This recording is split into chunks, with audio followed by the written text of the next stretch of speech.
our political expert, I think Middle East expert, Scott Lucas, and we're going to be talking in just a minute about Afghanistan and what is going, well, is there anything going well in Afghanistan? And what is going wrong in Afghanistan? Though, if you are a die-hard resistor, how dare me say anything is going wrong in the Middle East? We're doing exactly what our fearless president wants to do, whatever.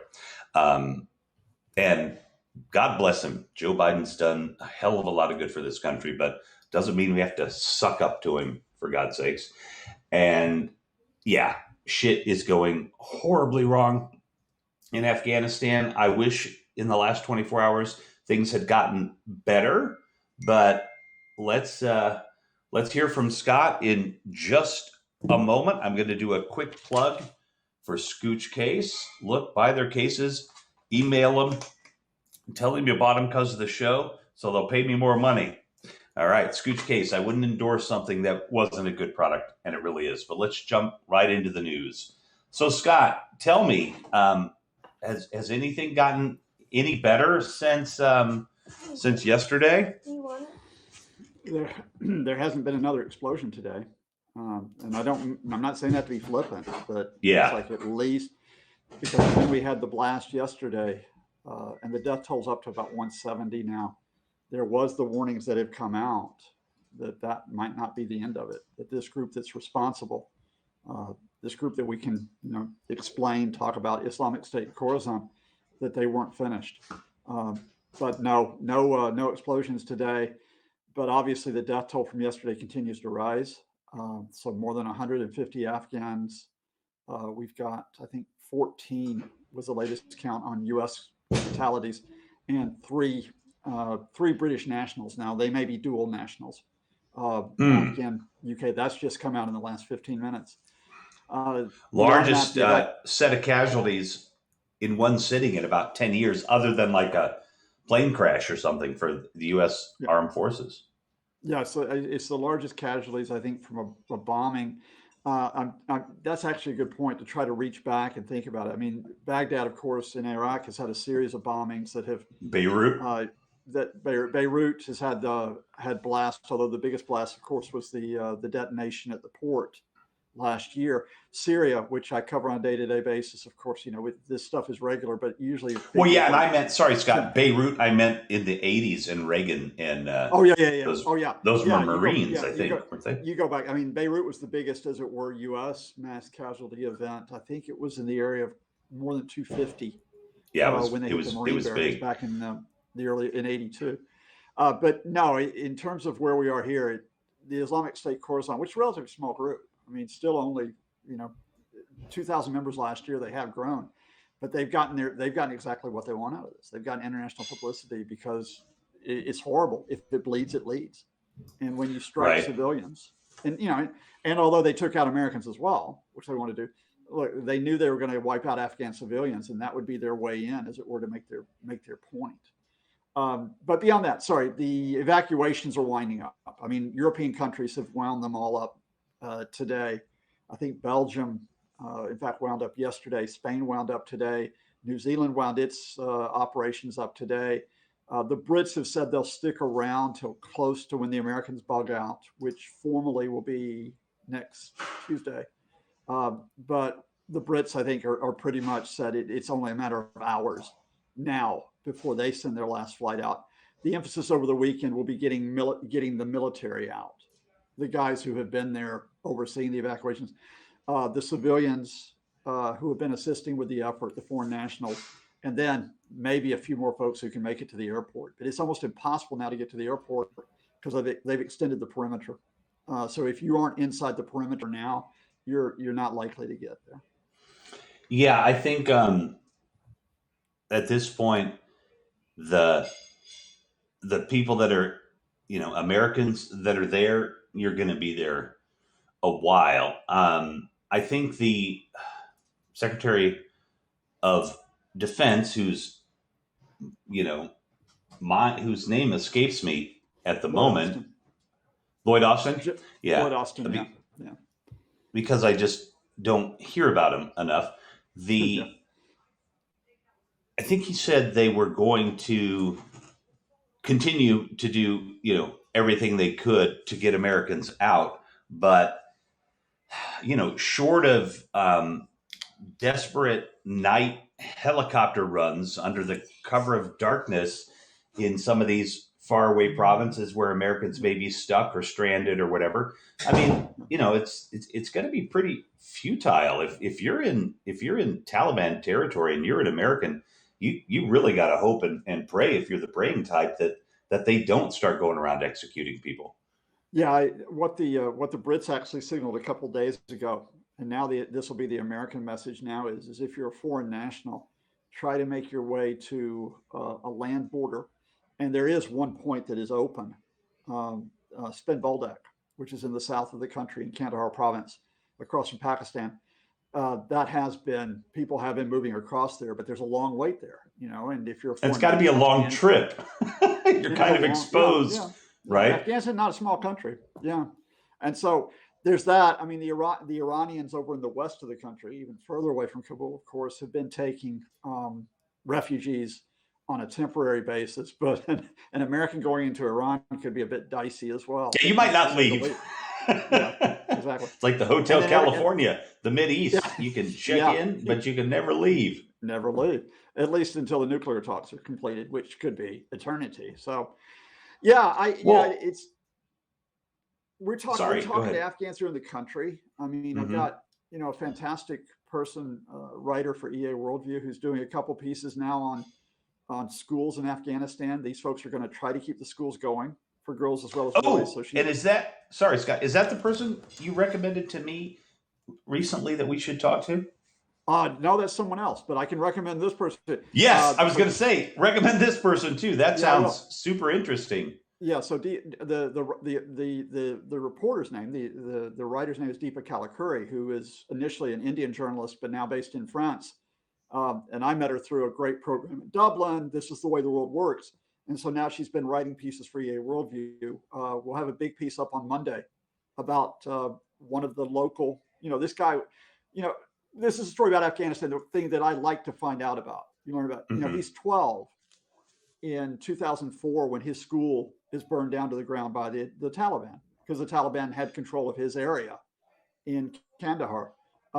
And his father had been a big activist for education for girls as well as boys. So he says, that's it, I'm following my father's footsteps. And he, under Pen Path is the name of the program, either reopens or opens more than 100 schools and 35% of the students are girls. And he has committed he's going to try to keep them open, whatever happens now. And we will see if he's able to do it with the Taliban imposing their social system. So, it's that type of story that we're trying to keep track of, which is happening outside Kabul, happening on the ground. And I hate to say, it's going to be a wait and see process, I'm afraid. Yeah, there's so much going through my head right now. And that is, man, we could probably do these at 11 o'clock every day. What time is it there? 5 o'clock in the afternoon. 5. So. Okay. So hopefully, get all your English friends to, your British friends to know we're on at 5 o'clock once in a while. And we can get some of them chatting with us too. Even in the comments, but there's so many things going through my head right now, especially just thinking how tough that's going to be to do with girls if the Taliban are, strict with the codes for dress and everything with women.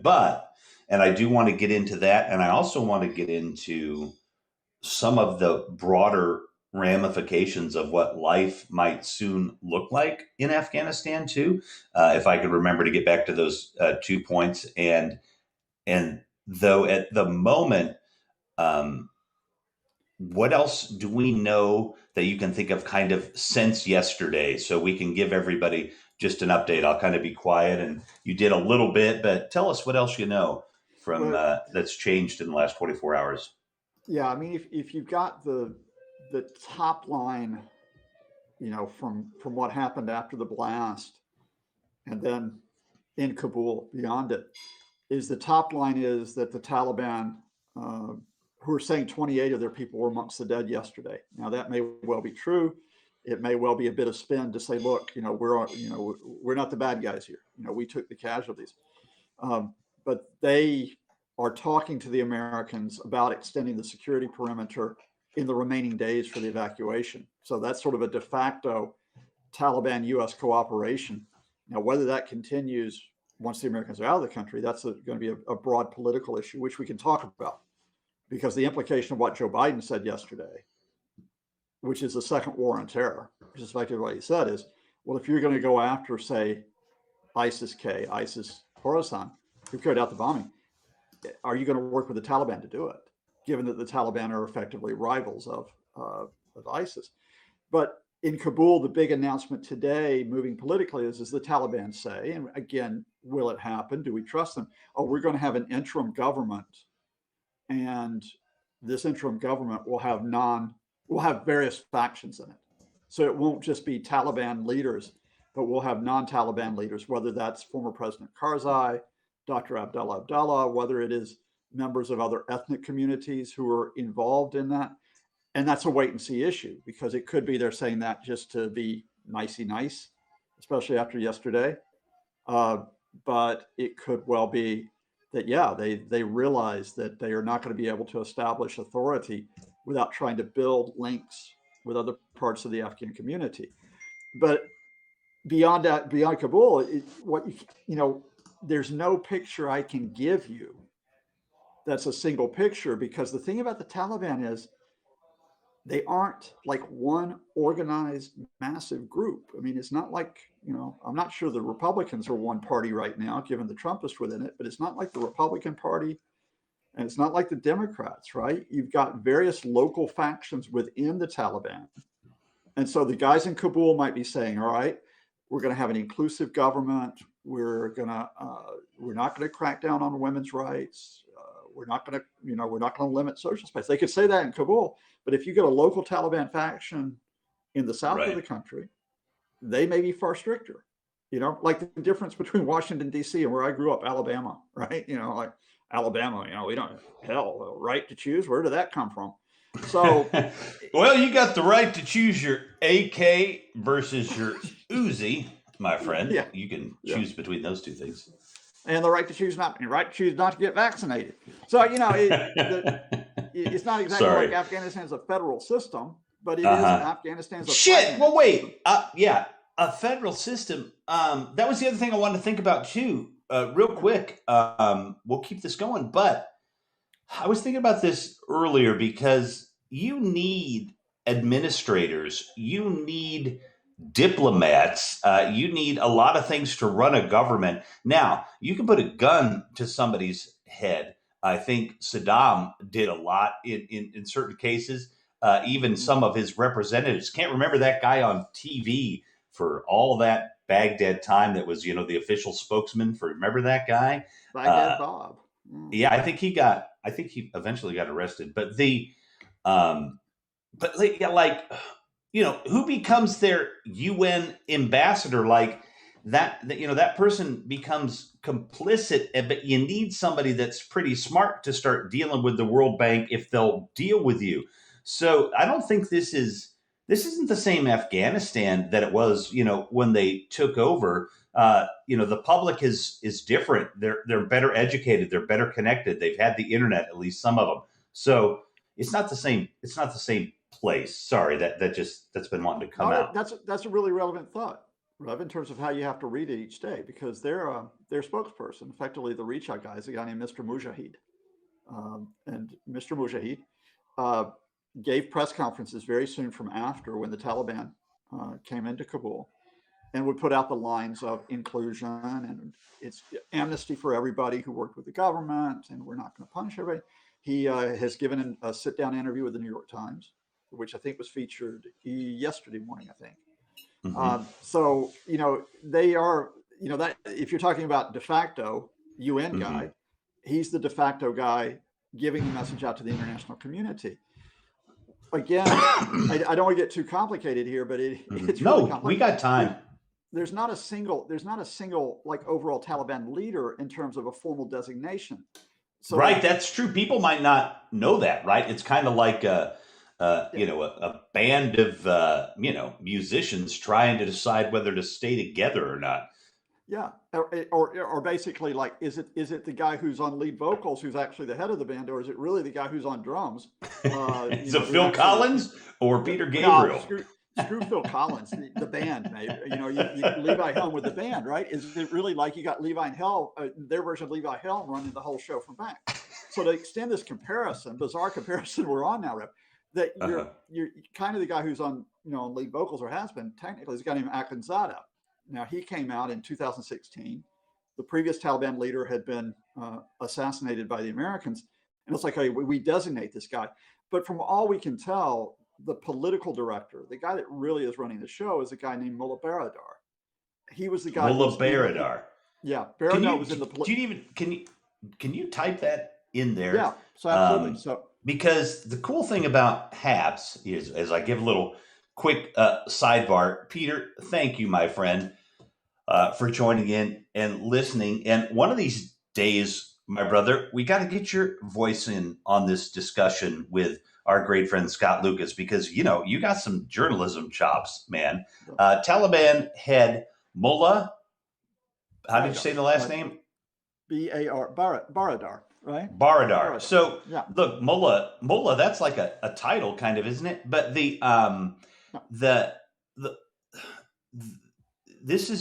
thing about HAPS is this stays forever, right? I mean, unless I delete it, this stays up. So people are going to be able to come back. So anytime you got something like that, type it in if you want, that you think could be interesting for people to know as they read through the chat. Because I mean, I've been listening to CNN way more than I had been since Biden got in, and I didn't know this. This was the guy that was kind of in charge. So to me, this is really a great way to do this, Scott. I really appreciate having you here. Yeah. Yeah. So again, just to run with it, the Mullah title is a religious title. Right. Unfortunately, in America, it's often used in a pejorative sense. Like whenever they refer to the Iranians, it's the right over there. That's why I knew it. Yeah. Yeah, and the term, the superior, like the top term in Iran and Iraq is Grand Ayatollah, for example, but in the Taliban movement, it is Mullah. And so folks might know that the reason why you have this religious leadership is that these activists, and they are activists, I don't agree with them to say the least, but they're activists. Mm-hmm. And what happens is that they train up in Pakistan at religious schools, at madrasas. And they get their religious training through Pakistan. And then, of course, many of them go back into Afghanistan. This goes all the way back to the 1980s, the fight against the Soviets, off you go. So the person who was in charge in 2001 was Mullah Omar. And yes, Mullah Omar.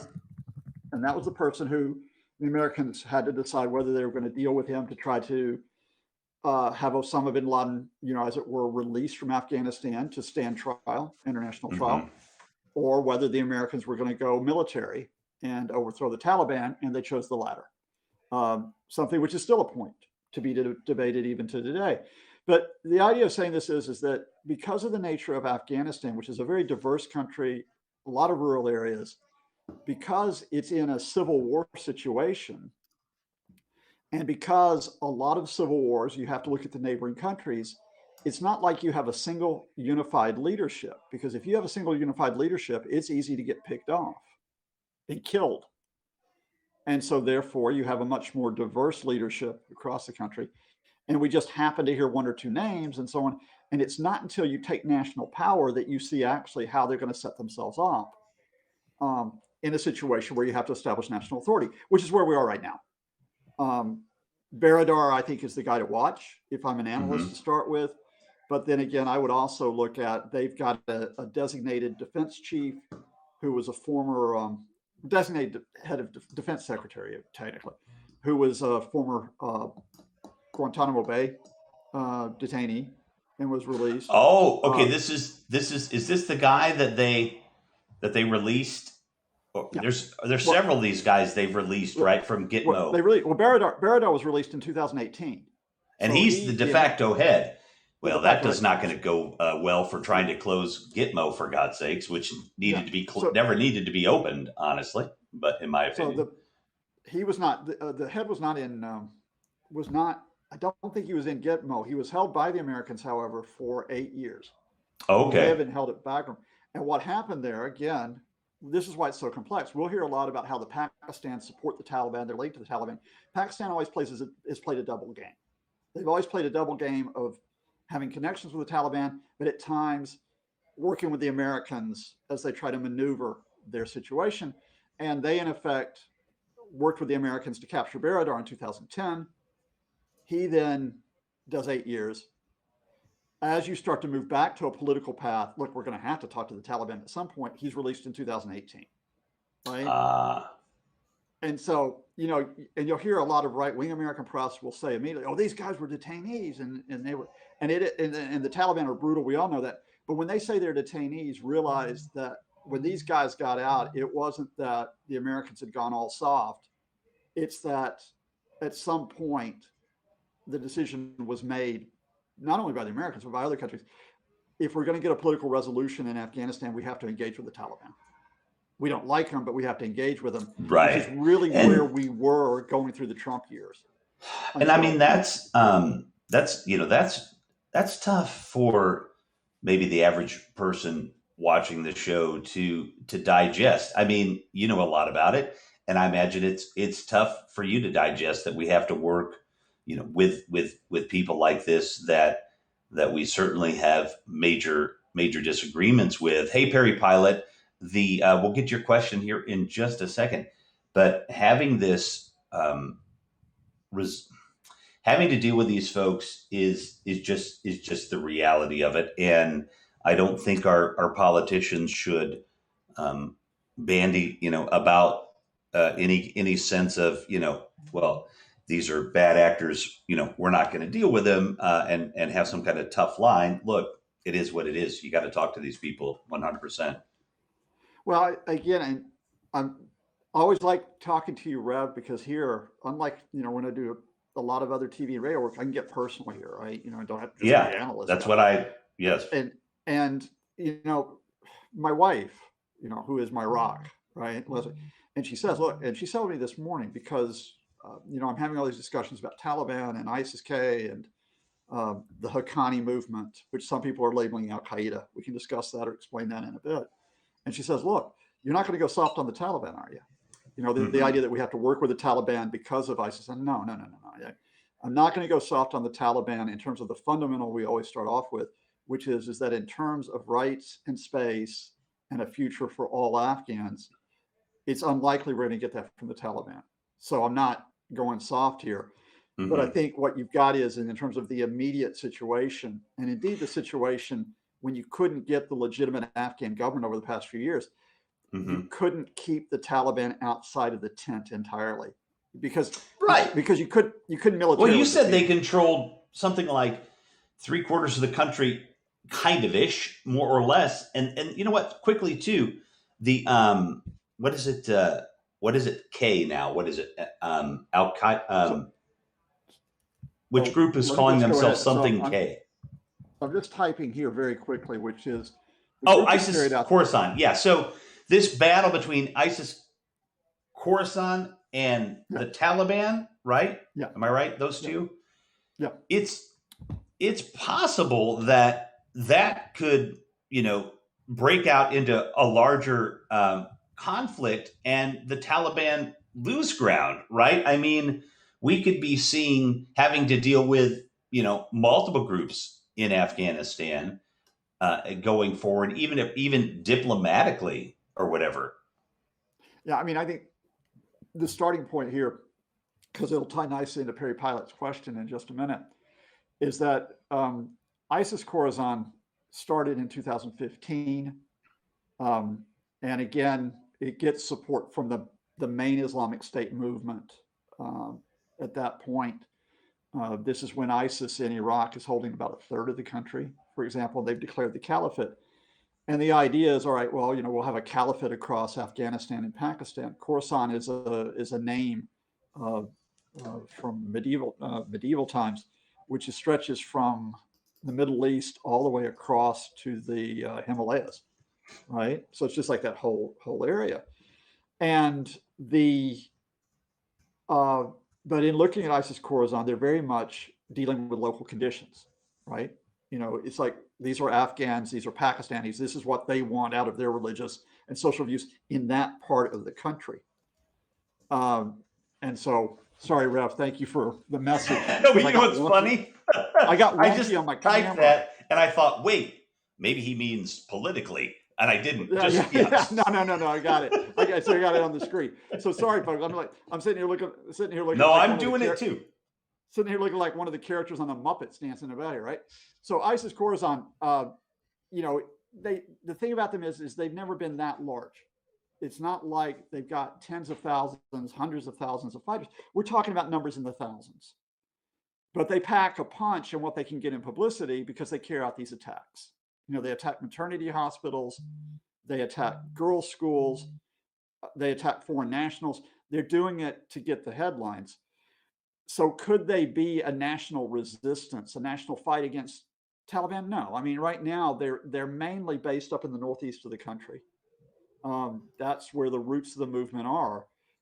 But they will be, as it were, a local movement or a regional movement within Afghanistan who aspire to be something more by getting more and more fighters and by trying to get more and more people. The difficulty in Afghanistan is to get more and more fighters, to get more and more people. Afghanistan is got many different ethnic groups. It's got many different groups in terms of, as it were, tribal affiliations.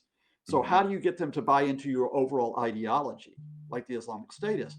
So I think, in other words, they become a local group, a regional group that gets international headlines.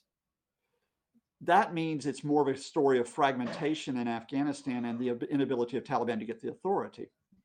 So, you've got that from one side, and then you've got this great question from Perry Pilot, which is that in the east of the country as well, which is in the Panjshir Valley, so this is north of Kabul, that you have a resistance movement. And this is a long-running resistance movement. The leader of the resistance movement is named Ahmed Massoud. And I'll type that up in a moment once you're talking, Rev. But Ahmed Massoud's father was the man who, the Lion of Panjshir, who fought the Soviets. He fought other groups that were involved in the Afghan civil war. He fought the Taliban, and the Taliban assassinated him 2 days before 9/11. So his son, leader of that local movement, he has fighters up there in the Panjshir Valley. He is joined by a former vice president, Mr. Saleh, who then comes on board and says, well, let's have a resistance. Let's get rid of the Taliban. The reality is that they probably have enough fighters in the Panjshir Valley where they can hold out against the Taliban. They can't be wiped out. But to actually make this into a national movement or to move into Kabul, no. They would have to have outside support in terms of arms and resources, given the fact that the Taliban, especially having gotten a lot of arms in recent weeks, you might have noticed, still are going to be able to, I think, they can hold their areas against any movement right now. Sorry, look at that. You just popped right onto our screen. Fantastic. Hang on. Let me move myself over here and say hi to Marianne. Wow. Hello. Hi. Great to see you. Oh my gosh. I just threw out I just finished my broadcast and I saw an invite and I said, oh wow, everyone's talking about Afghanistan. Let me just give it a few seconds to it and then I get back to my show. Oh, fantastic. Wow. We've got you for a couple of minutes. Marianne Okan is she's like a huge voice in Africa, Scott, and just a fantastic reporter and a good friend. And yeah, give us your perspective, Marianne, on what's going on, because I really want to talk to you soon about the children in Nigeria and all of these things going on. But let's hear about Afghanistan. Well, I mean, the case of Afghanistan is pretty complicated, and you might not necessarily agree with where I'm coming from. There are people who blame President Biden for what's happening now, but then we have to cast our minds back to the fact that before he even became president, when he was vice president, he did not really like the idea of, sending more soldiers, into Afghanistan, because he didn't think it was a war that we could win or the U.S. could win. He thought that it was, unnecessary. But I think the mistake that President Biden made, this is my personal opinion, is that he pulled out the troops before they thought about the people who work or were associates of the U.S. government, because you pull out the troops and then you remember that, oh my goodness, we need to pull out our sources, our resources, all the people who've been interpreting, and so it's somewhat of a mess. I mean, yesterday I was listening to the radio and I heard when a British security spokesperson was hinting at the fact that there might just be an attack close to the Kabul airport, and I was thinking to myself, should the U.S. government and British government cut and run immediately, or should they just continue the evacuation process, or underestimate the fact that these people, ISIS-K, can be really brutal? And before I could think about it, we heard that there was a hit, and soldiers died, people died. It's a messy situation, unfortunately. There's really not a lot that the government can do. I heard President Biden talking tough about, making sure that these people would pay, but it means that then America has to renegotiate with the Taliban government, because you cannot deal with ISIS-K without having an insider, and the insider has to obviously be the Taliban. So something you were running away from, you might just have to rethink it. It's really a messy situation for the U.S. Unfortunately, my heart goes out to the soldiers who have died, their families, people who have lost their lives, even the Afghans that were caught in that whole bombing. It's really tough, but there's just a lot of politics to it. There's a lot of security information that's gone under that we really don't know, but it's tough. It's tough to be an American president today, right now. It is tough to be an American president right now. Scott, you're much more of an expert than I am, and Marianne is definitely on top of it. What are you feeling there? Marianne, first of all, it's great to meet you this way across HAPS. So thanks to Rev for bringing us together. I think what Marianne said there is absolutely spot on a couple of important points. I think, first of all, Rev, you know it, that the withdrawal, I think there are reasons why the withdrawal was going to have to take place. But the question is how you withdraw. Do you withdraw in a manner which tries to protect as many Afghans as possible, as long as possible, as well as getting NGO workers out, journalists out? We didn't see that. We saw an announcement from Joe Biden, which was driven by the fact that in April, what was the date for getting out? September 11th. Now that's a domestic political signal for getting out by then. And because of that timetable, which he now says, oh, well, I had to do it because it was agreed between the Trump guys and the Taliban, because he never thought, look, do this sensibly. When they left that military base, Camp Bagram, overnight, they give up leverage versus the Taliban, but they also give up capability within the country, including for an evacuation. They could have evacuated people through Bagram if they still had the base. But the point, Marianne, I really want to pick you up on this because I'm still working through it. You're absolutely right that if they want to deal with ISIS-K in an effective way, they can't do it through the Northern Alliance, because the Northern Alliance doesn't exist as it did in 2001 as the effective force. They can't do it through that movement in the Panjshir Valley because they're not large enough. So they have to do it through the Taliban. But that immediately puts you in a position where you have to engage with the Taliban. And I don't think they've thought it through, Marianne, because I think what I heard from Joe Biden last night wasn't we're going to engage with the Taliban. This is how to work with it. I was getting the impression, which is he didn't say drones, but it was like, we can just use drones and we can just bomb the hell out of them. And we're going to have targeted assassinations and wipe them out.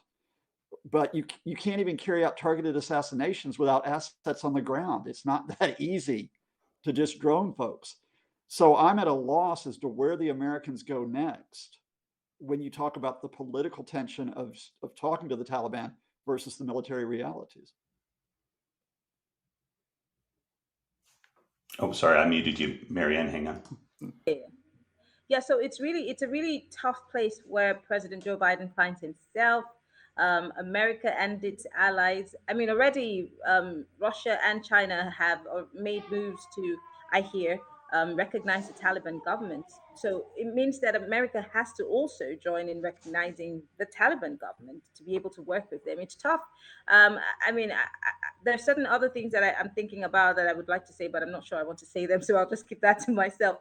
Feel free, But though, Marianne. You but can say I want to anything here. try to link what's happening in Afghanistan to what's happening in Nigeria. It might not be the same thing, but if you know, if you follow stories, you can tell that Nigeria is also in the midst of a terror war. We're fighting with different kinds of terrorists rather. We have Boko Haram, which has been there for more than a decade. Um, and its major deal is that they do not accept Western education, and so whatever has Western education written on it, they fight against it, and they've kidnapped school children over and over again, girls and boys. They've bombed many places. But now, what Nigeria is dealing with is banditry, and this is as a result of um, the Gaddafi guns in the Sahel region, which has been coming down to West Africa. And so countries around the Sahel in West Africa have to deal with these bandits. That's what they call them. But they're terrorists. Unfortunately, the nomenclature here in Nigeria is bandits and unknown gunmen. Um, and they have come into the country, and they have partnered with or rather disguised themselves as herders. Now in Nigeria, the average nomad or herder carries a stick and just goes around with its cattle. But right now, these herders are carrying AK-47s. They're killing people. They're kidnapping them. They're burying them in shallow graves. Girls cannot go to school. Boys cannot go to schools. They go to schools and take at least 300 plus students and disappear into the forest and then ask for governments to pay ransoms. And if those ransoms are not paid, they're killed. So the government has been dealing with a lot. The army in Nigeria has been really overstretched. As we speak right now, there's not a day that goes by that there is not one killing or one kidnap. As we speak, the Nigerian Defense Academy was raided by these bandits, and it's in Kaduna State, which is somewhere in the northwest of the country. This for a lot of Nigerians is the worst hit ever, because this is where we train all our military personnel, whether they're Navy, they're Air Force, the Army, and this is like a major blow on the country. But then many people who are angry in the country right now are mostly angry at the president because of his body language as to dealing with the issue of terrorism. Why? Because when the president decided to run for office, this is a president that has tried to be president 4 times, and finally he became president. And he campaigned on 3 things. He promised that he was going to put an end to terrorism. He promised that he was going to give us employment, and he was going to deal with corruption, which was a big, deep-seated issue in Nigeria, is still a deep-seated issue in Nigeria.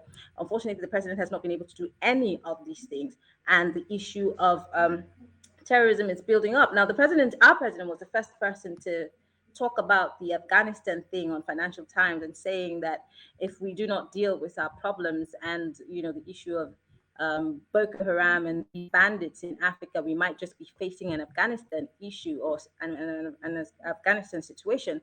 But the question is, what is the president doing so that we can avert that situation? There are also people who feel that our president is not dealing with the situation, because most of the people who have been fingered to be in alliance with these bandits and the herders, the supposed herders, are from the same tribe as Mr. President. Our president is from the Fulani tribe, and most of the Oh, people who are wow. nomads, herders, yes, are from that tribe.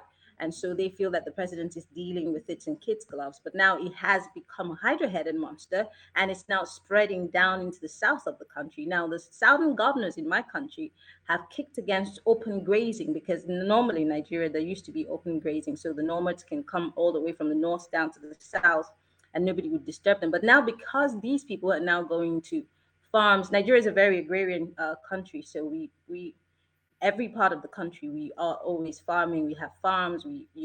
There's mostly food everywhere in Nigeria. And so the farmers in those southern parts of the country, even the north west, have been complaining about the fact that these herders are bringing their cattle to destroy farms. So we're having food shortages, we're having issues of people being killed in their farmlands. And so southern governors in the country have decided to put a stop to open grazing. If you must graze on the land in the south, then you must abide by certain rules. You must get your own ranching, because we want to be able, because the governments want to be able to stem, the attacks. So if we look at all what's happening, it's building up to a point where we might just have an Afghanistan situation where these bandits are taking over lands. Mm. And the fact that they've been able to go as far as the NDA, they kidnapped a general who was more like a commanding officer at the Defense Academy. They injured a couple of people. The government released a statement saying that this would not deter the fight against terrorism. But we have had generals, we've had retired service chiefs complaining about how this issue is being handled and the fact that there seems not to be a will from the government to deal with the issue. And this is how it starts. If the government is not dealing with the issue, and then these people seem to be getting an upper hand, or they see that the government is weak and take advantage of that weakness, we might just be heading towards an Afghanistan situation. I'm going to keep quiet and let you guys talk. Well, go ahead, Scott. I found that fascinating. Marianne, my experience has been from other countries, say watching Iraq, watching Syria, watching Afghanistan, that when you get these disaffected groups, if you want to call it that, who feel they're discriminated against, they feel that they don't have an economic chance, when they resort to, for example, what you've called banditry, very eloquent because local, but when it turns into a movement, such as an Islamic State, such as a Taliban, it's when you get like an ideological umbrella for this. What chance is there that first of all, is that accurate that in Nigeria, that this movement to be a challenge that you're explaining would need an ideological umbrella to hold all these bandits together? And if so, what type of ideology would it be that you would think would turn it into a national challenge? So it's easy to lump Boko Haram and deal with their issue because they're outrightly against Western education. We know that, Yeah. and so we can deal with that, even though it's still a war that it's a non-conventional war that we're still having to deal with. But then for the bandits, we have no idea what these people want. They Mm. just seem to be killing, and they seem to be excited by just kidnapping and torturing, and so it's very difficult to actually um, say, okay, this is how we deal with them. So it's tough. It's really tough. And um, because of the way that they're killing and the fact that they're just going into farmlands and destroying stuff, um, it has caused certain non-state actors in different regions of the country to come up. So people who would on a normal day not be able to speak, to the government or even get the attention of the people are now cropping up from, different regions. So you have a Namdi Kanu who is from the southeast who's asking for a secession because they feel that they're no longer safe within the enclave called Nigeria. And on the south, from the southwest, you have a Sunday Igboho who is for the Yoruba nation, and mostly the southwest is made up of Yorubas. Now, there are three major tribes in Nigeria. You have the Igbos, the Hausas, and the Yorubas. And the Igbos are in the southeast. The southwest is mostly Yorubas, and the north, obviously, you have Hausas, Fulanese, and the Kanuris.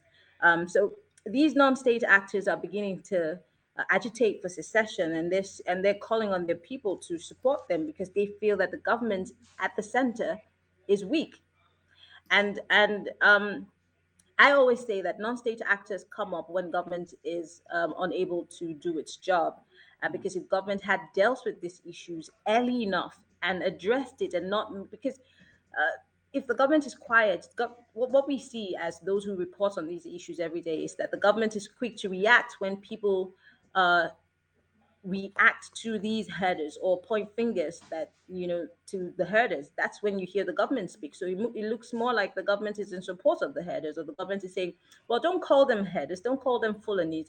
But then Nigerians know that the people who are mostly nomadic are Fulanis, and Nigerians are saying, if these people are parodying or masquerading as Fulanis, what are you doing to make sure as Fulanis that you absolve yourself of this? And make it not look like it's an ethnic cleansing. Now, Nigeria as a country is already divided along ethnic lines and religious lines, so it's already a problem. And when you have to put this on top of it, obviously it's the boiling kettle, and if you do not take it off the fire in time, it's going to boil over. So there's so many the mixed reactions. I run a political show in Nigeria. It's A Monday very to good Friday one. on cable TV, and these are the issues that we talk about. Yesterday, I had a retired military chief on my show, and he kept saying that he feels that the government is not listening, that the government wants to do whatever it likes because they have been talking, but nobody seems to be listening or doing anything to deal with the issue. And again, he feels like there is an agenda to Islamize Nigeria, which I find very disturbing because Nigeria is a secular country and we have Hmm. Muslims, we have Christians, we have traditionalists, and even though people bring up these issues because they play into the sentiment of people, but then Nigerians are beginning to believe a little bit of it because of the president's body language. And for me, I keep wondering. Yesterday, a governor of a state where people are killed daily was on the show challenging Mr. President to deal with the issues. And guess what? Those people who presented, the anchors of the show, were invited by the National Broadcasting Commission because they said they allowed a person to come on air to criticize the president. But we are in a democracy, and the president has to be, criticized. If people feel that the president is not living up to his mandates, they have every right Uh-huh. to. And as an anchor of a show, I cannot preempt what you're going to say, Scott. I cannot preempt what you're going to say, Rev. So, I mean, really, I can only, if you say something that is not factual, I can say, well, if you do not have the facts, then I'm going to arrest that particular issue. But you don't go about arresting, journalists because you think that a person came on the show to criticize Mr. President. So Nigeria has a lot on its plate. We have seen the government try over and over again to gag the press because they feel like certain information should not be allowed to go on air, or that the people are victimizing the president or making the president look bad.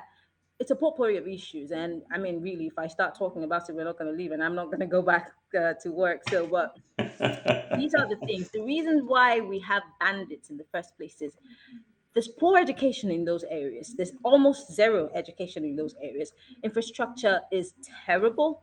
They don't have health care. There are no job opportunities. And can we blame the federal government? No.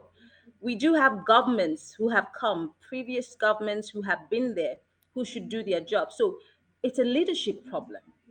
And yes, we know that Nigeria is supposed to be running a national or federal government, but then what we run is somewhat of a unitary government where power rests at the center. So a governor on paper can be the chief security officer, but then in the whoever is the chief of police in the state or the chief of the army in the state has to report to his boss at the federal capital territory to be able to get anything done in the first place. So the hands of the governors are indeed tied. So again, the power and the bulk stops at Mr. President's table. So if the president does not do anything, nothing happens in those states. So in dealing with insecurity, we need the government, the federal government's nod. In dealing with infrastructure development, yes, the governors have a role to play, which they have not played, and they need to deal with that. If you can have good education, if you can deal with the poverty that the people in the states are dealing with, if you can employ the young people in those areas, and because you know what they say, the devil's workshop is an idle mind. So if you give these people what to do, there will not be as many recruits for these people who are coming from the Sahel to cause confusion in the countries in this in West Africa. So it's because these people have seen the weaknesses and the loopholes in our systems. They have taken advantage of it. So if government wants to fight this war, it's not just with guns and bullets. They need to fix the system. I'm going to shut up now. Wow. That has been an amazing primer on what is going on in Nigeria, and I really appreciate that because I try to catch the snippets of your program as often as I can, and having that breakdown of politically what's happening and what's happening with your president. Just a quick thought though, what I didn't hear you mention is any kind of legislature in the Nigerian government. It, how is that structured? Are there, like a Senate and a House kind of thing, or a ministers or anything? Yes, we do. We have two houses. We have the upper and the lower. We have the House of Representatives and we have the Senate. And in the states, we have the houses of assemblies where it's just like Congress, but they're state level. Hmm. And these are the people who make the laws that regulate the country. But then in Nigeria, because our political parties don't necessarily have ideologies that are clear cut, like you have the Republicans and the liberals and the Democrats in Nigeria, you just have political parties and people who have interest, and you see a lot of cross capiting. So if my party is Party A, and I'm in power, and I'm strong arming people, maybe because the dirty, maybe they have stolen certain monies from public purses, and they do not want to go to jail. They cross over to my party so that they are safe, and that's what we see. So the corruption that the president promised that he was going to fight, he's not able to do that because his own political party is throwing its doors open to the same people that they campaigned against, who were corrupt people and have stolen monies from the nation's coffers.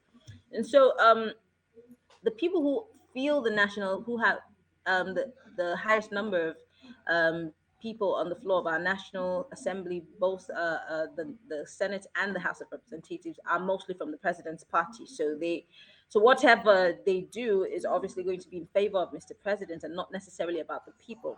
And Nigerians have also queried how much these people earn and the kinds of ridiculous allowances that they take home every day. There's something called a newspaper allowance and a hardship allowance, and we're wondering why you should be paid taxpayers' monies for all of that.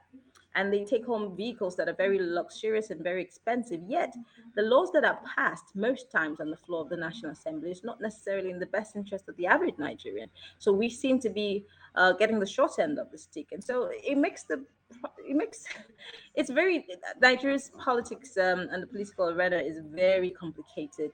But again, we cannot just really blame our leaders because our leaders are a reflection of the people. We seem to also be aiding and abetting this kind of leadership, and that's why it's been going on for so long. But then for the government that is in power today, they came on to us as one that was coming to clean the mess up, one that was a saintly government. But unfortunately, they've not been able to even scratch the surface. Well, that, and I'm gonna let you jump in, Scott. I know you need to get going. I'm sure you've got to get going too, Marianne. You've got I a got to go in show two that you minutes. do. 2 minutes, okay. Let me let you wrap real quick because I know he's got maybe 4 minutes. And the thing I wanted to say though, putting yourself in with the average Nigerian, my goodness, I want to meet more Nigerians because you know you I think average you're better off. Nigerians are smart You as should just be hell. an American. You're better off. But go ahead, Marianne, and Scott, have a quick thought. Then we'll let Marianne wrap up, and then we'll wrap up with you. Actually, let me just feed this to Marianne for her exit.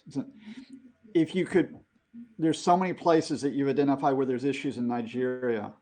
If there was one starting point to begin with to carry out the necessary reforms or accountability, where would you start now? Can you start within the system, or do you have to change the system at this point? So the first problem that I think that the Nigerian people and the country has is the constitution. The constitution that we have was passed over by a military system, which so there are lots of things that do not align with a democracy, and we need to rewrite that document. First things first, and secondly, I think that we start at the basics.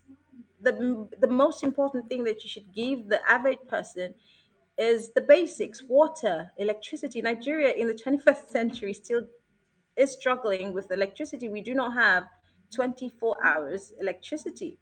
The average Nigerian who's a second class citizen is her own government, because she provides her own water. She gets her own light because you have to have generators or solar because you can't rely on the national grid. The average person pays so much money to get healthcare because our healthcare system is in shambles. But our president and senators and all our leaders fly to the US or to the UK to get medical care. But then the one in the country is left to be in shambles as we speak. Resident doctors in my country are on strike because their normal allowances and their COVID allowances have not been negotiated properly and are not being paid. And the government is strong arming them to come back to work, but they're saying we risk our lives every day. and you cannot even afford to pay us what we are due. But then you make out large sums of money to yourselves as allowances, and then you fly out of the country because you know that you have already destroyed our medical care. And so you go where you can get better medical care. Why not stay here and see what we're experiencing? So that way, maybe it would give you a nudge to change the system. So the basic amenities at the disposal of the average Nigerian is nowhere to be found. And we do not see government, and it's not just about this government, even the previous governments, all the way from the military down to the civilian, nothing has been done. And it looks like it's an attempt to cripple the average Nigerian and keep them, coming for the breadcrumbs, which is something that Nigerians are beginning to, fight against. That we put you there. It's not the other way around. So you're supposed to be serving us, and if you can't do that, then we're going to show you the way out. So, but it's building up to that. If we can deal with the basics, give the average Nigerian the basics, and let them enjoy the basic amenities of life. And the reason why you were put there is to serve the people. If you can serve them and not yourself, we will begin to address the issue. But we cannot address the issue from the middle. It has to start from the bottom. Well, I don't know who in Nigeria, because you talked about political parties, but I don't know, Madam President. I think you should run. No, I like being a journalist. I think I like that. I like being a journalist. But I have to I thought go, you'd guys. say no. It has been really fun. I have to go. Yeah, you go. Great to see you. We'll do this again, I hope. Thank you, Nice to meet you, Marianne. Scott. Fantastic, Marianne. Thank you. That was Marianne Okan, everybody. The wow, that was a lot just of bonus. That was great. Yeah. I've been trying to find time for Marianne and I to do a conversation for a while. So Scott, I'm going to let you wrap it up. I know you got like 2 minutes yourself.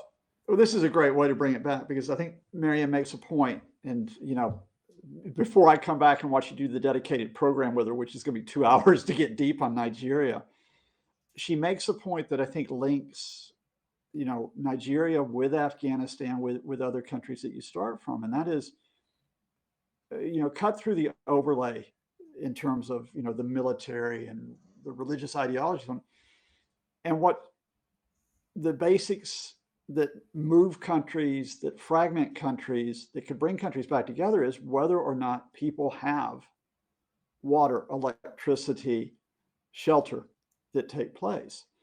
And the problem in Afghanistan has been that those basics weren't being provided for. And we can talk about the general reasons why that happened, but that was the reason why the Taliban could move into areas and say, look, you don't have the basics, you don't have security, you've got a corrupt government that's not actually caring about you. And that's how they get traction. It will also be the flip side that if the Taliban cannot now provide for the basics across the country, they're the ones that are on the hook for this. And Perry Pilot's question, which is fantastic, so we'll come back at some point and talk about it, Rev, is that Perry Pilot asked, do we have a humanitarian crisis that's going to happen in Afghanistan in months? It's not months, it's now. So the one thing beyond what you're hearing in the headlines, understandably, but unless you go to, say, Al Jazeera, which is the one place that's noticing it, that 14 million Afghans who live, who basically are food deprived, 2 million of them children. Oh. And there's Monique, our good friend. Just as I'm exiting, you can hand over to her. I just right? finished recording. I'm so sorry. I came in right. That's okay. It threw you in automatically. It does that sometimes. Hang on one second, Monique. We're going to talk. And Scott's going to jump. He's got a radio show to do. Oh, great. Okay, great. But I'm sorry I missed the discussion. I'm so sorry. That's all right. Well, hang on. You can always replay it later. But so just to say, Rev, that you've got the UN making the announcement that $800 is needed, $800 million is needed immediately. I doubt the international community is going to mobilize quickly enough to provide that aid. And so therefore you have these imminent questions which should concern us both in reading what's going to happen in the country, but then just as human beings and activists, which is that it will be issues of energy, water, and food that become the issues outside the headlines to keep an eye on in Afghanistan as it goes forward. Of course, Afghanistan is different from Nigeria in terms of the trajectory. that what happens in Nigeria, those local parties, the local players differ from Afghanistan, but the fundamentals of humanity are still the driving force. They're still the catalyst for what happens next. Well, my friend, that was Thank great. you. Way to wrap that up. And wow, Nigeria and Afghanistan in one sitting. And now we're going to bring Monique in and expand the conversation for a little bit if she wants to. I'll see you soon, man. Let's do this next week for sure. Stay safe. You too, my friend. You be safe as well. That was Scott Lucas, everybody. Scott is professor emeritus at the University of Birmingham. Though he is from Alabama, it's the Birmingham in England. And what an honor it is every time to have Scott on here. And to have Marianne Okan, I got to say, I'm flummoxed. I am beside myself because she is an amazing journalist, and I have gotten to know her very well as a friend because of HAPS. And like I said, it's been tough to get our schedules together. So getting a good dive on Nigeria and politics there was fantastic. Now let's continue the fun that we get to have on HAPS, and that is to meet incredibly interesting and knowledgeable people. And Monique, I know you were on with Olga the other day, and I happened to catch that show, and I was like, wow, these are people that I want to know. So tell my folks a little bit about who you are and kind of what you're about, what you kind of go on the air and talk about. And I noticed you got a nice Shure microphone like I do. So of course. Well, this is with the production, right, Rev? We're doing Kremlin File, right? The production itself, the podcast. We're on episode number 4. Thank you for sending me the invitation. By the way, I'm sorry that I'm late. Oh no, you're not late. It's HAPS. We're on whenever. HAPS. We just come. That's it. That's great. Yeah. That's great. So we were just finished recording. Okay, with John Foley, and it's going to be a fantastic episode that's coming up, and it's all on Russian interference in the military. Okay, so this, and definitely put your it's info absolutely in the chat. It's great. Yeah, no, absolutely fantastic. It'll be coming out later on in October because we're ahead of schedule with a lot of our recordings and things like that. But I just want to say hi to everybody. And thanks for sending me the invite, Rev. I love listening to you, and I love listening to Scott, who is a real buddy. He's on our Tuesdays, live. So we hope, Rev, that you're going to be able to come over and migrate also onto our live session at one point. I would love to join you guys. That would be fun. Yeah, input and whatever you can bring. And we would just love to. I'm here in Siena, Italy. It's just so that people know where I am. I bring that. Now, another big problem we have is trying to get together with our schedules because I'm here in Siena, Italy. And I'll just say that my buddy Olga, we started this whole project. It was sort of, how can I put it? We just meshed, together. I interviewed her because I had a podcast previously, all on international relations. And specifically, I concentrated a little more on Europe and also North America, Canada, and the US. I got so pissed off of everything that was happening. I would say after 2014, 2015, that I said, okay, well, I've got to start studying all this stuff. I need to see what is going on because the world was changing in ways that I just I couldn't recognize anymore. So that's why I started the whole thing. And I said, oh man, I really, really got to interview Olga because she knows her shit. Okay. And I want interesting people. I want to talk to whoever knows their stuff. Okay. So I really wasn't looking for people who had big names. I wanted people who know their stuff because that's the important part. That's huge. That's a fantastic way like to do Scott, it. Right? I mean, I listened to Scott on the radio, actually. It's funny because every morning going to the university, I teach at the University of Siena. Okay. I teach political communication.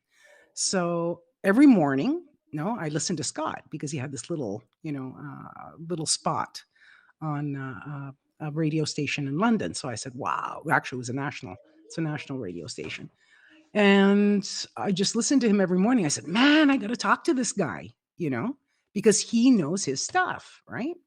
So that's how that happened with Olga. That's how I called her and I said, I need to talk to you about Russia, and I need to talk to you about Trump, and I need to talk to you of what the hell Russia is doing to our world. Mm-hmm. And she said, sure. So we started talking, and the interview, Rev, went from, it was supposed to be something like 45 minutes. That was the original, thing. And we talked for something like 3 hours. So after wow. that, she became my soul sister. Yeah. And then we just started talking with each other and sending information and things like that. So, Well, what I know, Scott mentioned earlier in the broadcast that one of the things that he likes about Haps actually is that, he can kind of, if he's on Indian television or American television or whatever, he can't necessarily put his personal passion into something. And of course, one doesn't have to. I mean, but Sure. one certainly can. And I know that you are upset about what's happening, in Afghanistan right now, and at whatever level you want to take that, you don't have to take it into a personal space. But tell us, what's bugging you about Afghanistan right now, because it's a little bit, it's kind of sad actually. The humanitarian side for me is very, very important. That part of it really, really kills. Seeing so many people who have been left, and seeing, especially and I know, I don't know whether I'm going to get killed for this or not, but being a woman, knowing that maybe there were not the whole female population that was benefiting from what was happening there with the intervention of the Allied forces, NATO forces, Operation Resolute, because that's what was going on there with the American forces. And there were so many humanitarian groups that were operating. I do realize, as Americans, maybe, that wasn't the original intent for nation building, but I'm a firm believer in nation building. I'm a firm believer in helping those that do want, right, to get their act together and offer a life well-being to their citizens. So I can't tell you how much I actually cried when all of this was going down. So that's my personal thing. And also, I think it could have been delayed. This is my own personal. It has nothing to do with the podcast or anything to do with what Olga believes or what anybody else believes. I think I can speak here, right, Rev, in a very honest way, because I believe that honesty is always something that listeners or whoever, right, is tapping into what we're saying. So I'll always say something that is true, that comes from my heart. So that, to me, it was human rights. On that humanitarian level, I was devastated. Mm-hmm. And I thought, you know what? I was listening to Evelyn Farkas, who will also be on Kremlin File. And she said, look, they could have planned this, and it didn't have to be done until giving a deadline of September.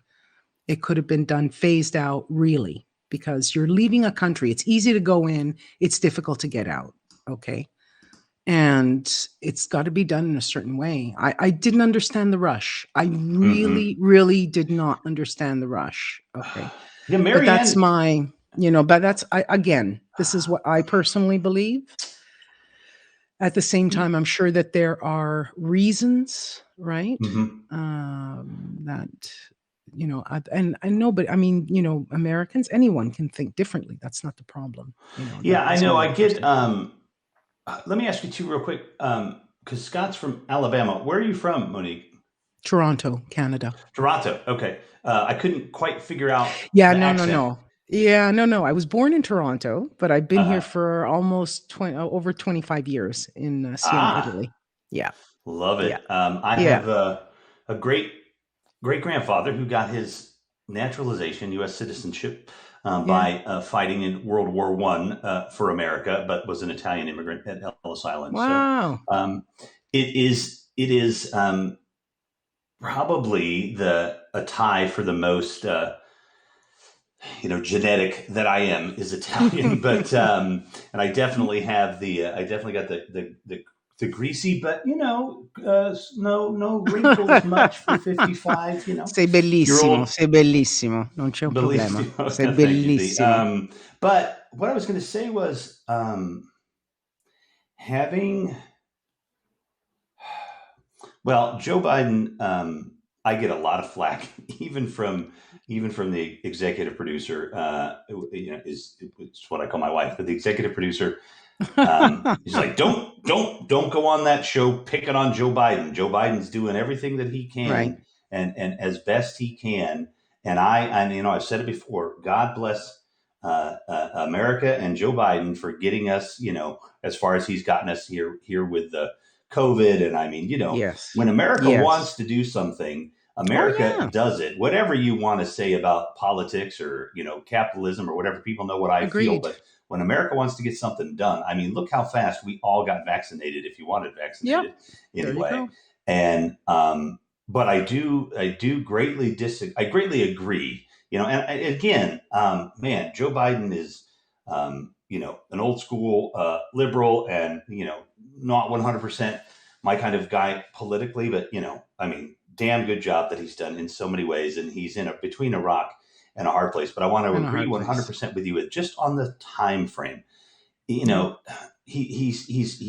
kind of failed at the border, but I understand Corona has been, is even affected by that. But this, everybody's like defending, and the people that give me flack, the resistors and everything. Because I'm so far left, I make communism look like a right-wing ideology, by the way. So you'd fit in really, really well here in Italy. Oh, I'm sure. Yes, yes. We had both. We've got extreme left, extreme right. Okay, and they duke it out, basically. Well, I'm going to come visit. I'm in the Every middle. time I make a new friend in I'm Europe, in the middle. I'm inviting myself.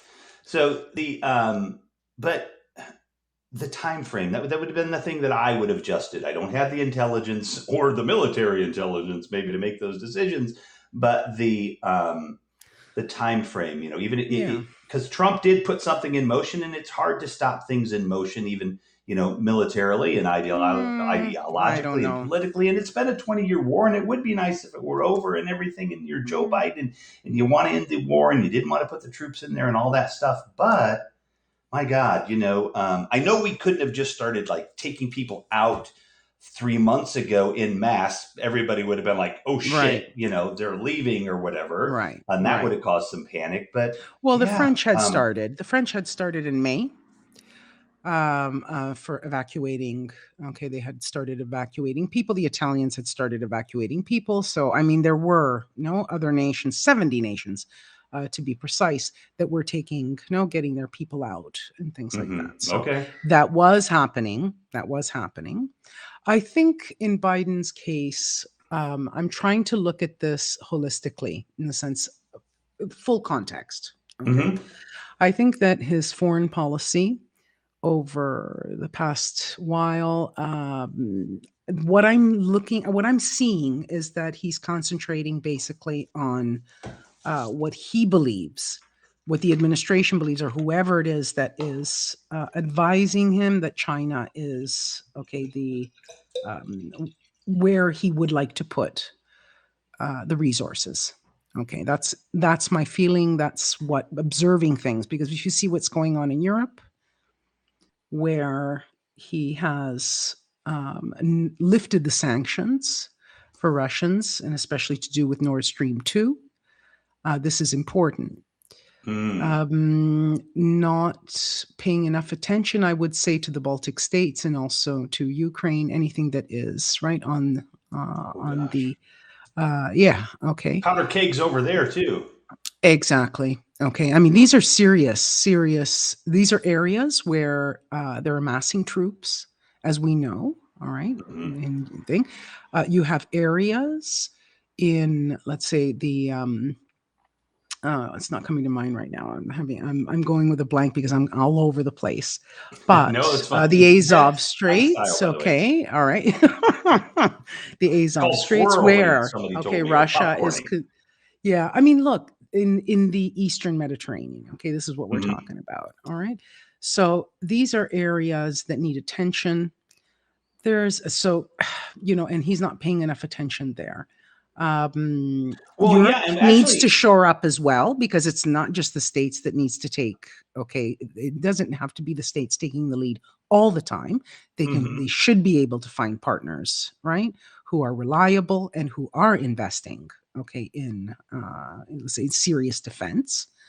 Um, and this is important. This is not, you know. So I think that when Biden got into office, and COVID, I think, was the first thing, okay, on mhm. his mind, and bringing that under control, because you don't bring that in control. I mean, you've got Americans dying. I mean, let's be very Right. frank here. Okay. You had an insurrection on January the 6th of Americans killing each other. All right. Mhm, I'm talking to you from a European standpoint of what I see mhm. from outside looking in. Yeah, Okay. please do. And this is what we're seeing. This is what we're seeing. Okay, so, and it's funny because I'm from Toronto. I also met my sister lives, by the way, close to Indiana. So Oh, she's been naturalized American now for a few years. My nephew lives in New York. nice. And so I do understand, right? When she talks to me about things, right? We try to understand and exchange views on what is happening. But from my understanding, right from the get go, you had an insurrection. So there is internally, okay, a very, very, very precarious political situation. You've got COVID, health, Right. security, right? So this is the number one thing that he's thinking of. I don't think he was thinking of everything else. And I guess after that, it's like, okay, well, let's see where we're going forward here. Is it China? Where are we going? Where are Well, we going to be putting? Do we need to renew our military? Okay. yeah, I gotta Bring it say, into the 21st century. What's going on with that, right? yeah, Military not spending. giving, That's another thing, right? The Navy. right, Okay. right, not giving. Well, I don't even want to put it that way. The 4 years of Trump here in America and the destruction of the working, the actual folks. I can't think. My mind is slipping here, but the folks in D.C. that are actually doing the work, right? The diplomats and everything that are doing work in Sure. Ukraine and all across the world, and Yeah. we've got Yeah. Tony, what is it, Blinken now, Oh. that is Secretary of State. But so all of that was torn down. Oh Literally, they yeah. weren't Oh filling yeah. positions, and they were Yeah. doing all kinds of Yeah. crazy stuff. So even just the momentum of putting that all back into place after 4 years of It was destruction, crazy. It was it's crazy, got to be Rev. really tough. So, Yeah. but Yeah. To let foreign policy go for 6 months, 7 months of your first becoming president of the United States is not something a president normally has to choose between. So as tough as I am These are on Joe Biden different. about Yeah. not sticking around a little longer or something, I get it. Yeah. Like it's a Yeah. mess. Yeah. Well, I mean, look, I'm not very happy. Okay, with in my personal view, I'm not very happy. At the same time, I do try to see what is the broader picture instead of just zeroing in, on different things. But I was going to bring up something because you had talked about Europe. I interviewed a few politicians on my previous podcast who were in the foreign ministry and also at the EU level as well, where they're in the European Parliament. And they said that the Trump years were an absolute disaster. There was a real divorce. Okay. They said, well, he was just transactional. That's all it was. Okay. You give me this. Okay. I want this and you give me this. That's it. All right. So they just didn't even know how to handle him. Okay. They said it was just absolutely crazy. So when I don't think there's one European politician that I know personally, okay, who I mean they all celebrated, right, when Biden was coming, maybe there was a bit more, how can I put it? We had higher expectations in terms of foreign policy. Okay. Sort of like, yay, he's back. Okay. Yay. But he's not. Well, let's hope that, not yet. Yeah, let's well, hope maybe that, not yet. Let's give him some time. I mean, but there's also the elections coming up.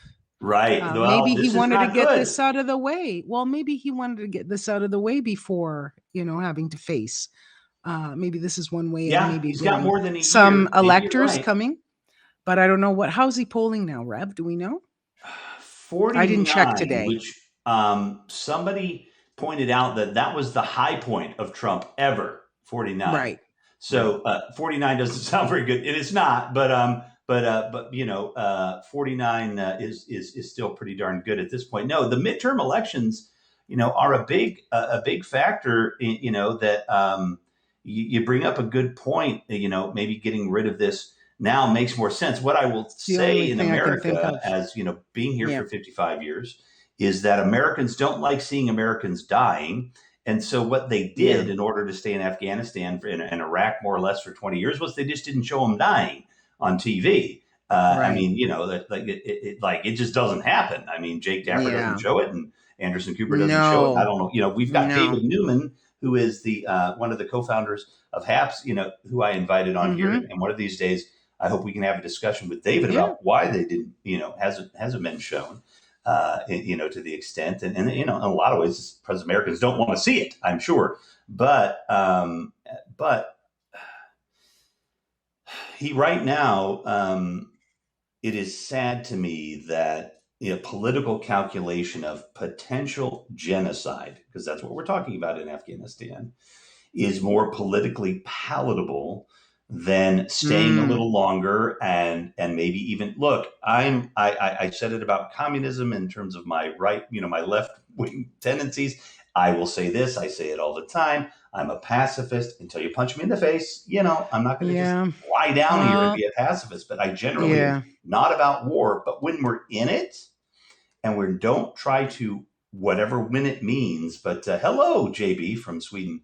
But when we're in it from Sweden, and we abandon like that, that's a big problem. I but know. The political calculus is apparently because I just like poor Kamala Harris right now. Like her best thing right now just be to crawl under a rock and let all this slide by. Is she still in the area? Overseas? That? I have to say that she's been overseas. She's still there, right? I suspect it was good timing to get her overseas. Oh man, I know. I don't envy her. I don't envy. No, and she needs the foreign position right job, now, so she's going to be traveling a lot. Right. No, look, Rev, I agree on the abandonment thing. As I said, because I believe in nation building, and I believe that nation building takes years and years and investment, because you were putting in democracy. Okay, we know, right, from the States, here in Italy, all right, you know how long it takes for institutions to root, to get into, right, for people to understand that they are the state. Okay, you are, all right, your institutions, right, they represent you. Right. I mean, this is it, but it takes a long time. Look at Europe, how long it took. Okay. I'm living in a city, Rev, that we had one of the first democratic governments. Okay. 1246. This is what we're talking about. And you go to my city hall. Okay. And one day I'm going to show you pictures. You go to my city hall. Okay. And there is a fresco. Okay. That is about good and bad government. Good and bad a political commentary in fresco. Exactly, where they showed the virtues, okay, of good government and the virtue and what are the vices of bad government. We're talking about a city, a republic that was already doing voting, okay, at that time, okay, and these are things that take time. Now, I'm not saying that in Afghanistan, the states should have been there for 800 years, but we're talking about that we need to take time for these things. If you're going to do something, okay, maybe it's the Italian in me, you got to do something, you do it right. Sorry, Well, it's yeah, like, I mean, you know, this sounds a bit flippant, but I mean, that's why I'm upset. It's nation building. Nation building takes time, well, right? look, It does. we do something with the nonprofit that I've been helping, Right. establish for about the last 10 years, called Culturally Responsive Evaluation. We have something that called a culturally responsive practice. I'll put it in easy Oh yeah. terms. If I'm your therapist and you're my patient, I'm pink, you're purple. Um, we have a little bit of a cultural difference between us. So we're going to Yeah. need to kind of work on that cultural difference. I'm a man, you're a Exactly. woman. We're going to have to work on those differences a little bit to kind of get some parity before we can even dive deep into the Sure. therapy. So Sure. we need, look, the Afghans, we were just talking about Nigeria, and Marianne was breaking down the 3 tribes there. But when you're coming from tribal and Bedouin societies that literally don't believe in some ways in land ownership, or don't believe in anything but one leader, right? You're just a plebe, you're Yeah. just a serf, Yeah. and you have a Sure. leader, your mullah or whoever that it is. That's a structure of a society that doesn't really fit in with democracy, right? So you can't, if you're going to do nation building, I think you got to think in lifetime kind of scales. That because Sure. in a place like Afghanistan, you're going to need to invest 50 or 75 years in helping Exactly. that culture understand democracy from their perspective. Certainly not right of us to go in and say, "Hey, we want to teach you baseball," No, and the top the Canadians down. go in and want to teach you Yeah. hockey. It Yeah. still needs to be your Well, country, yeah. And I mean, look, the top down is something that never really works. Okay. right? I mean, really, in history, we would have to go back. Here in Italy, it's one of the big problems that we had because, as Cavour said, we've created the state, now we have to create Italians. Okay. So we've created Italy, now we have to create Italians. So this Right. has been going on. I mean, this is what we grapple with. Okay. Hmm. But in our situation, as I said, we've had a lot of different city states that already, okay, there was some sort of government, there was an idea. We also had the Renaissance. So okay, this is Hey, the fresco culture. painting We in had the fresh fresco plaster, painting, right? We got politics. the That's fresco. cool. Exactly. I understand what you're saying. This is not something that is the top down approach where we say, okay, our brand of democracy, okay, has to be given, okay, and has to be imposed. At the same time, okay, then I'm sure that there are other ways of organizing, okay, where you have, for example, if you have a Senate, you make some sort of, I don't know, group of elders. There are governments that have this kind of thing. It Hmm. doesn't have to be exactly right. This is Parliament. We can have a group of elders. All right. I can't remember where it is right now, but I remember, okay, reading about this saying, okay, it's representative. It's representative. Right. And Hey, it takes years, time. it does. Hey, my friend Jivanev, or is it Jevanev? I honestly don't know how to pronounce your name. If you can, we've known each other for a while. If you could put it in the comments some way so I'm pronouncing it. I hate Jeeves. All right. Uh, Jeeves. all right. Jivanath. Jivanath. But is it okay to call you Jeeves, or are you just giving me that clue into how you say your name? Yes, nation building. This is a good conversation to Jeeves is fine, my friend. Fantastic. Call me Rev. The all my friends do.